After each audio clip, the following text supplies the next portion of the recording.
ఇప్పుడు మన యూరియా కష్టాలు చెప్తాం మీకు. అయ్యో! నిన్న జెప్తివి, మొన్న జెప్తివి మళ్ళీ ఇయాల గూడా ఎందుకు అని అనుకునేరు. మన రైతుల తక్లీఫ్‌ల గురించి మనం గాకుంటే ఇంకెవలికి జెప్పాలే? శానా టీవీ ఛానళ్ళు, పేపరోళ్ళు చేయిపాటలతోని సోపతి జేసే. ఆళ్ళేమో కండ్లు, చెవులు మూసుకొనుండే. రైతుల గురించి పట్టించుకునుడే లేదాయే. ఓ దిక్కేమో రైతులు రోజుల కమానం వానలల్ల నిలబడి కాళ్ళు రెక్కలు గుంజంగా యూరియా కోసం తన్లాడతాంటే ఆళ్ళ బాధ సూయించకపోవడం పెద్ద తప్పేనా గాదా? అందుకే రైతులు ఎన్నడు బాధపడ్డా వాళ్ళ బాధలు నేనే చెప్తూనే ఉంటా. ఆళ్ళ గోస సూయిస్తూనే ఉంటా. అట్లనన్నా జరంత రేవంత్ సార్ గుండె గరిగి రైతులనంది పట్టించుకుంటాడేమోనని. ఇక యూరియా కరువు లేకుండా చేస్తాడేమోనని ఇక చిన్న ఆశ నాకు. నా ఆశలు అడి ఆశలైనా మంచిదే. కానీ రైతులకు ఈ చెయ్యిపాటి చేస్తున్న సన్మానం ఎట్లున్నదో తెలవాలే. ఈ ముచ్చట చూయిస్తున్నందుకు రేవంత్ అన్న నా మీద బొండికదాకా కోపం పెట్టుకున్నా మంచిదే.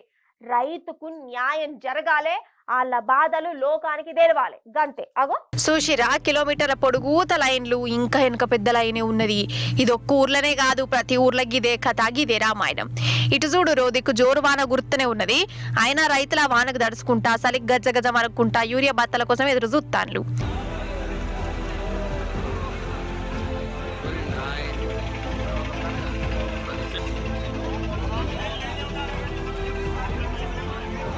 ఈ లైన్ చూడుర్రి, ఆధార్ కార్డులు, పాస్బుక్లు, చెప్పులు కూడా లైన్లలో ఉంటున్నాయి యూరియా సెంటర్ల కాడ. వామోగి యూరియా సెంటర్లను అయితే పోలీసులే కావలిగా తాన్లు. పోలీసులను పెట్టి మరి యూరియా బత్తాల వంచుతురు.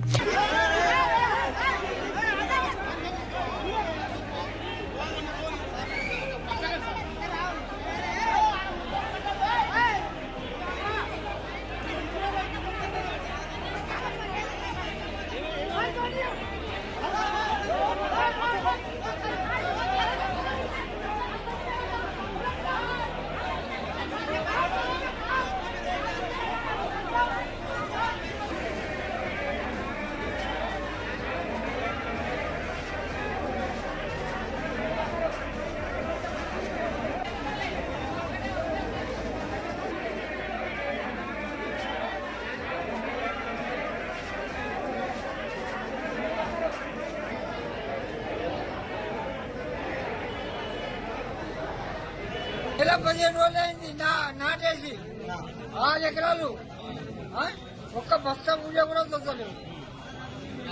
ఇప్పుడు ఏం చేయాలి? ఊరి పట్టుకుని కావాలి. మేము 600 లింక్ ఇస్తారు. ఒక బస్తాకు ఒక లింక్ అంటే మేము ఎందుకు తెచ్చుకుంటున్నాం? లింకు ఎందుకు లేదు? 600 రూపాయలకు ఒక్కటే లింకు. ఒక బస్తా కాదు, 2 బస్తాలకు 3 బస్తాలకు ఒక్కటి ఇచ్చినా మంచిగా ఉంది. అది బస్తాకు ఒకటే ఇస్తారు. అసలు ఏంది అవస్థ మనకు? రైతులకి ఏంది గోస? అరే యూరియా కరువు అంటే మరీ గింత అధ్వానంగా ఉంటుందా? గింత ఘోరమా? సరే ఒక రోజు 2 రోజులు అంటే ఏమనుకోవచ్చు, ఒక జిల్లా 2 జిల్లాల కరువు వచ్చిందంటే సరేపాటు అనుకోవచ్చు. దినం ఏంది తన్నట? ప్రతి ఊర్లో ప్రతి రైతుకి ఎందుకు హరిగోస? వాళ్ళిచ్చే ఒక బత్తా 2 బత్తాల కోసం పొద్దున తాళ్ళు తిండి టికా నిడిచిపెట్టి నడియాను రాత్రి దాకా నెత్తి పట్టుకొని ఎదురు చూస్తాన్లు. గింతగానే లైన్లలో ఉన్న యూరియా అత్తదనే గ్యారంటీ లేకుండా అవుతుంది. ముంగటున్నోళ్ళకు ముత్తాన్ని ఇచ్చి అటెనక స్టాక్ అయిపోయింది, బత్తాలు లేవు, మళ్ళీ రేపు రాపోరు అంటున్నట. ఎంత కోపం వస్తుంది చెప్పు? గంటల కమాన్ నిలబెట్టించి యూరియా లేదంటే ఏదంటాడట అసలు.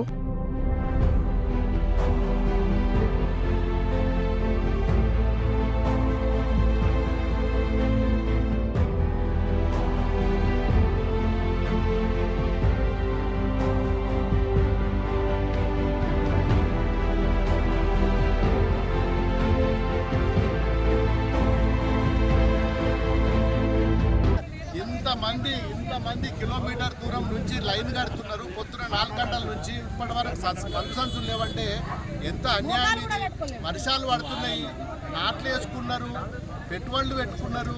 ఇంత దారుణం. ఇంత పెద్ద పెద్ద లీడర్లు ఉన్నారు ఈడ, ఒకళ్ళని మించిన ఒక లీడర్లు ఉన్నారు. ఏ నాయకుడు వస్తలేడు, ఏ మంత్రి వస్తలేడు, ఒక అధికారి లేడు, ఒక కలెక్టర్ లేడు, ఎవరు కూడా గతి లేరు. కనీసం రైతులకు చెప్పే పరిస్థితి కూడా లేదు.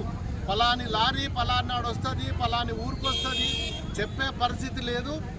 ఈరోజు ఈ పరిస్థితి, ఈ అమ్మకు 6 ఎకరాల పొలం ఉన్నది, ఒక్క మందు సంచి ఇస్తా అంటున్నాడు. ఆయన 12 ఎకరాలు ఉన్నది, ఒక్క మందు సంచి. దీన్ని ఏం చేసుకోవాలి? ఒక యూరియా తీసుకపోయి ఏడవోసుకోవాలి. ఇది తినేదా బుక్కేదా ఇది? అసలు ఈ యూరియా అంత ఎటు పోతుంది, ఎందుకు కరవత్తాంది? అటు సంటరోళ్ళు పంపుతలేరా? వాళ్ళు పంపినా మన రేవంత్ అన్న సర్కారోళ్ళు నడుమిట్లనే మాయం చేస్తాన్లా. బ్లాక్ దందా మస్తు నడుతుందట. ముంగట పోలీసులున్నా ఆ బ్లాక్ దందా ఆపడైతే చేస్తనేలేరు. ఎందుకయ్యా యూరియా కరువు అంటే సంటరోళ్ళే తప్పు అని మన రేవంత్ అని చెప్తుండు. సంట లీడర్లు నిలదీస్తేనేమో షేపాటోలే యూరియాను బుక్కుతురు అని వాళ్ళంటారు. నడుమిట్ల రైతులను అమాయక బలిచక్రవర్తులను చేసి తమాషా ఎత్తాన్లు. ఓ రేవంత్ సారు ఇంకెన్నాళ్ళు సార్ ఈ యూరియా కరువు మనకెళ్ళి. అరే రైతు బంధు చక్కగా వేయకపోతేవి, రుణాలు బరాబర్ చేయకపోతేవి, పండించిన పంటను కొనకపోతేవి, పంట పట్టిద్దామంటే ఎరువులు ఇత్తలేవా? ఇంకెందుకు సార్ ఆ ముఖ్యమంత్రి కుర్చీలో కూర్చొని? అసలు పాలన ఉన్నదా సార్ మన కాడ? గిట్ల దగ్గర రైతులు